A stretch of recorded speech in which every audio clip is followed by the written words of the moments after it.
고난주간 첫째 날 우리에게 주신 말씀 보겠습니다. 마태복음 26장 57절부터 68절까지입니다. 마태복음 26장 57절부터 68절까지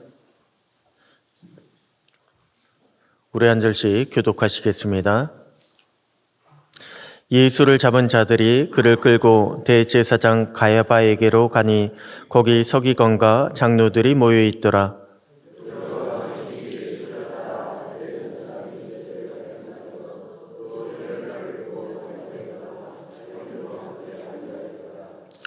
대제사장들과 온 공회가 예수를 죽이려고 그를 칠 거짓 증거를 찾으매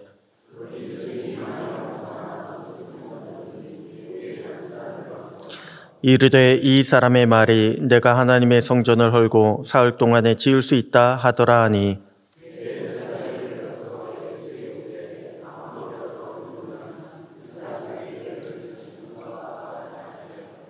예수께서 침묵하시거늘 대제사장이 이르되 내가 너로 살아계신 하나님께 맹세하게 하노니 내가 하나님의 아들 그리스도인지 우리에게 말하라.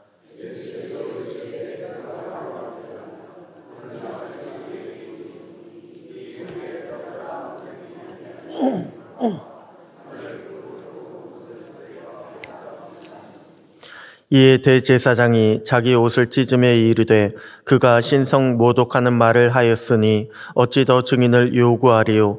보라, 너희가 지금 이 신성 모독하는 말을 들었도다.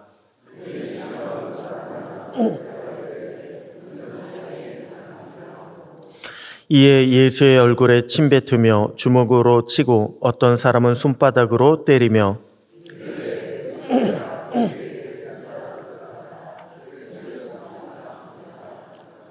아멘. 할렐루야.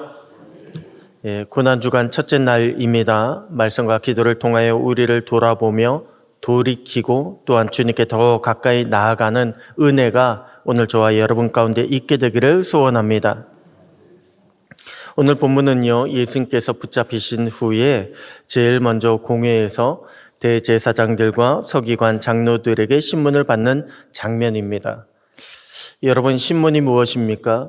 신문은요, 죄가 있나 없나 밝혀내는 것이 신문입니다. 하지만 공회는요, 신문하기 이전에 이미 예수님을 죽이기로 작정을 했습니다.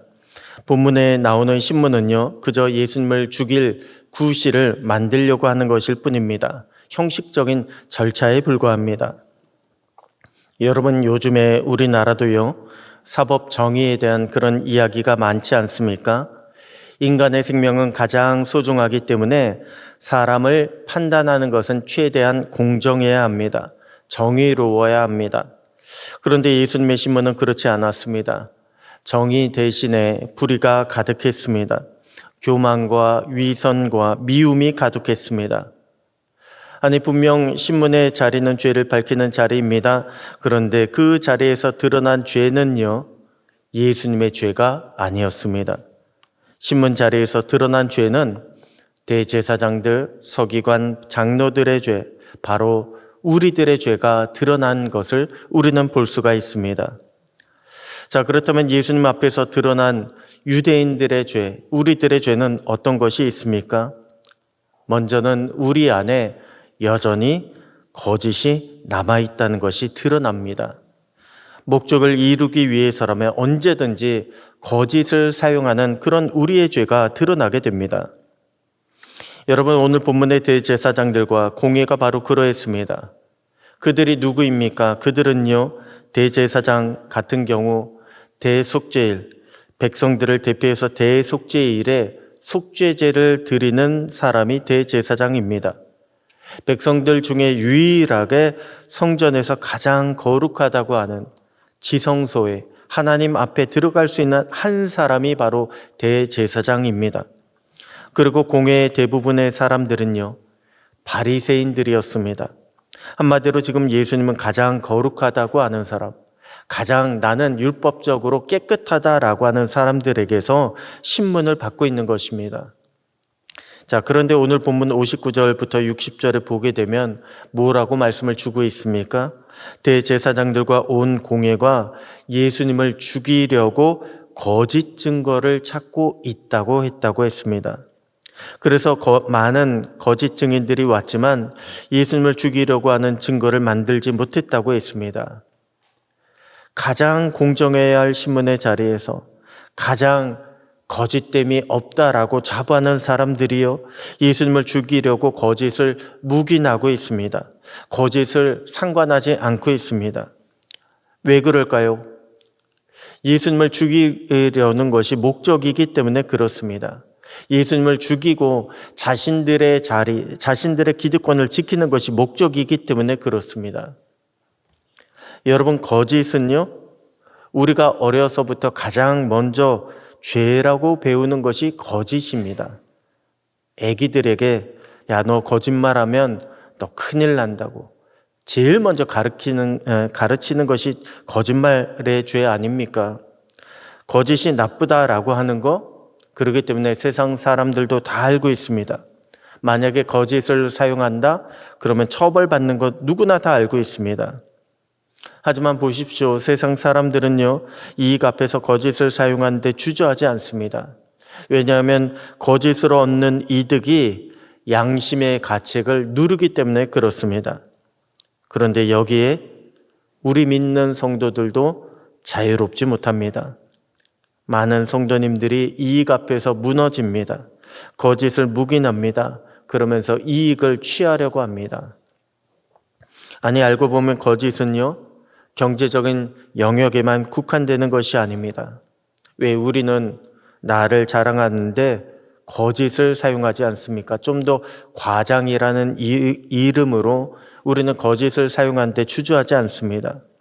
또한 남을 비방하는데, 정죄하는데 거짓 여부 상관하지 않습니다. 따지지 않습니다.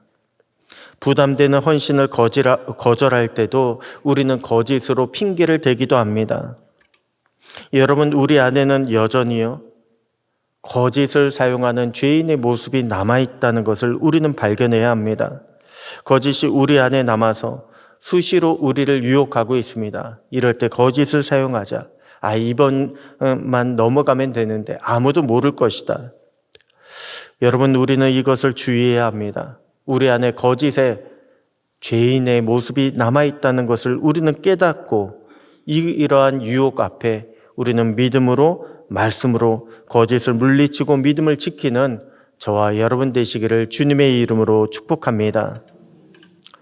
다음으로 예수님을 재판하는 본문에서요, 거꾸로 드러나는 대제사장과 공회의 죄는 무엇일까요? 주님이 누구인지 알았음에도 불구하고 주님을 주님으로 받아들이지 않은 것입니다. 아니, 오히려 더 나아가 죽이려고 한 그런 죄가 드러나게 됩니다. 오늘 본문에 보면 대제사장은요, 처음부터 예수님이 누구신지 알았습니다. 그래서 63절에 내가 하나님의 아들 그리스도인지 우리에게 말하라고 그렇게 이야기했던 것입니다.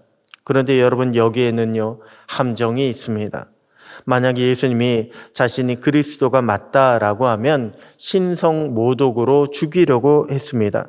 또한 반대로 아니라고 한다면 그동안 사람들을 기만한 죄로 처벌하려고 합니다.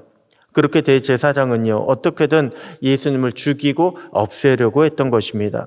그렇게 자신들의 지위를 굳건히 지키려고 했던 것입니다. 여러분, 본문에 나오는 대제사장의 모습에서 무엇이 보입니까? 바로 주님을 주로 모시기를 거부하는 우리들의 악한 모습이 보이지 않습니까? 여러분, 우리는요, 주님을 몰라서 따르지 않는 것이 아닙니다. 우리는 주님을 주님으로 잘 알고 있습니다. 누구인지 너무나 잘 알고 있습니다. 하지만 우리는요, 지금 주님을 나의 주님으로 모시기를 거부하는 그런 모습들이 있습니다. 자, 그러면 어떻게 됩니까? 그냥 주로 모시기를 거부하는 정도가 아닙니다. 우리가 거부를 할 때면요, 반드시 주님을 공격하게 되어 있습니다. 그 죄가 오늘 본문 가운데 드러나고 있는 것입니다. 오늘날 많은 분들이요, 주님을 거부하는 죄를 저지르고 있습니다. 그런데 문제는 내가 주님을 지금 거부하는 것을 큰 죄라고 생각하지 않는 거예요. 단순히 거부한다고, 아니 지금은 아니지만 나중엔 열심히 믿을 거야, 지금은 내가 이런저런 사정이 있어서 내가 거부하는 것이야 라고 그 정도로 쉽게 생각합니다. 하지만 여러분, 우리가 주님을 거부하는 가운데 우리도요 주님을 공격합니다. 아니 우리도 열심히 믿는 사람들을 핍박하는 그러한 사실을 우리는 잘 모르고 있습니다. 내가 헌금 생활 열심히 안 합니까? 제대로 못합니까? 남들도 못하게 합니다. 성경에 어디 11조 하게 하라는 이야기가 있냐고 유튜브에 나오는 그런 것들을 따져가면서 남들도 못하게 합니다. 내가 헌신 안 합니까? 남들도 못하게 합니다. 왜 그렇게 헌신해야 하냐고, 그렇게 유별나게 믿어야 되냐고, 그렇게 남들까지 못하게 합니다. 여러분, 내가 안 믿는다고, 내가 헌신하지 않는다고 남들까지 못하게 하는 그러한 죄인의 모습이 얼마나 우리 안에 남아있는지 모릅니다. 여러분, 우리는요 반드시 깨달아야 합니다. 죄에는요 중간이 없습니다. 우리가 공격하는 이유는 다른 것이 아니라 중간이 없이 주님의 편에 서던가 아니면 대적의 편에 서던가 둘 중에 한 편밖에 선택을 못하기 때문에 우리는요 주님의 편에 서지 못하면 그저 안 하는 정도가 아니라 주님의 편에 서는 사람들을 공격하게 되어 있습니다.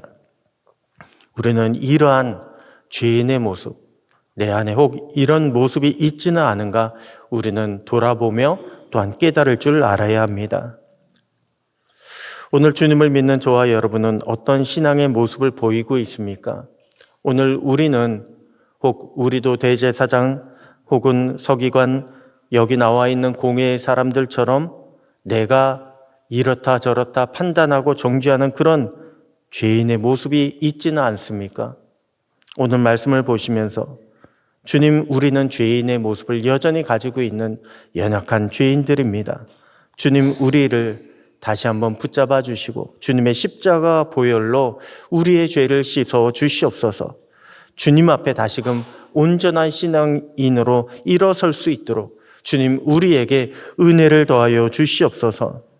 주님의 말씀을 깨닫고 또한 주님의 뜻대로 살아갈 수 있는 저와 여러분 오늘 하루가 되시기를 주님의 이름으로 축복합니다. 기도하시겠습니다. 하나님 아버지, 감사합니다. 오늘부터 시작되는 고난 주간의 첫날을 말씀과 기도로 시작하게 하시니 감사합니다. 오늘 우리는 어떠한 모습으로 살아가고 있습니까? 혹 주인 되신 주님을 보지 못하고 나만을 생각하며 살아가고 있지는 않습니까? 주님, 우리의 그러한 모습을 이 시간 용서하여 주시고 주님이 찾으시는 열매를 드릴 수 있는 신실한 사람, 경건한 사람으로 살아가게 하여 주시옵소서. 은혜의 기회를 놓치지 않고 돌이키며 변화되게 하여 주시옵소서. 오늘도 주신 말씀을 묵상하며 경건한 가운데 승리하는 복된 날이 되기를 소원하옵고 우리의 영원한 구주가 되시는 살아계신 우리 주 예수님의 이름으로 기도드립니다. 아멘.